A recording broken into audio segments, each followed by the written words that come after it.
یہ بات ہو نہیں سکتی کہ انسان کی زندگی میں مشکل نہ ہو۔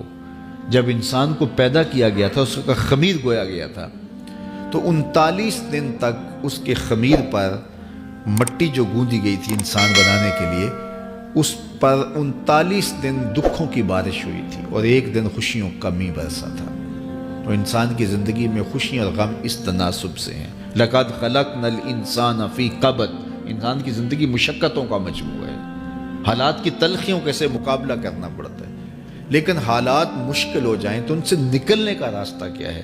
تو سنیے قرآن کیا کہتا ہے، وَمَن يَتَّقِ اللَّهَ يَجْعَل لَّهُ مَخْرَجًا وَيَرْزُقْهُ مِنْ حَيْثُ لَا يَحْتَسِبُ۔ جو اللہ سے ڈرنے لگ جاتا ہے، تقوی اختیار کر لیتا ہے، تو پھر اللہ تعالیٰ جل شانہ اس کے لیے مخرج پیدا کر دیتا ہے، یعنی اس مصیبت سے نکلنے کے اللہ راستے دیتا ہے۔ یہ اس شخص کا مقصود ہے جو اللہ سے ڈرتا ہے۔ اس پر مشکلات اس پہ بھی آتی ہیں، یہ نہیں کہ اس پہ مشکلات نہیں آتی، زندگی کی مشکلات کا وہ بھی شکار ہوتا ہے، لیکن جو ہی مشکلات آتی ہیں ان مشکلات سے نکلنے کا اللہ اسے راستہ بھی عطا کر دیتا ہے۔ اور دوسری بات، وَيَرْزُقْهُ مِنْ حَيْثُ لَا يَحْتَسِبُ، اللہ اس کو وہاں سے رزق دیتا ہے جہاں سے اسے گمان بھی نہیں ہوتا، وہاں سے رزق دے دیتا ہے۔ بندہ تو یہ کہتا نا کہ مجھے یہاں سے ملے گا، یہاں سے، ایک بندے کی منصوبہ بندی ہے، لیکن جو اللہ سے ڈرنے والا ہوگا اللہ اس کو وہاں سے رزق دے گا جہاں اسے گمان بھی نہیں ہوگا، خیال بھی نہیں ہوگا کہ یہ راستہ بھی حصول رزق کا ہو سکتا ہے۔ تو یہ میرے رب کا وعدہ ہے، میرے رب کے وعدے سچے ہیں۔ تو جب تم اللہ سے ڈرنے لگو گے تو یہ تخت و تاج، یہ دنیا کی عزتیں، یہ تمہارے قدموں میں ہوں گی۔ اس سے ڈرنے کا نتیجہ ہے جو تمہارا رب تمہیں عطا فرمائے گا۔ حضرت عمر رضی اللہ تعالیٰ عنہ کی خدمت میں ایک شخص آیا، اس نے کہا میرے ہاں اولاد نہیں ہے، تو آپ نے کہا استغفار پڑھا کرو۔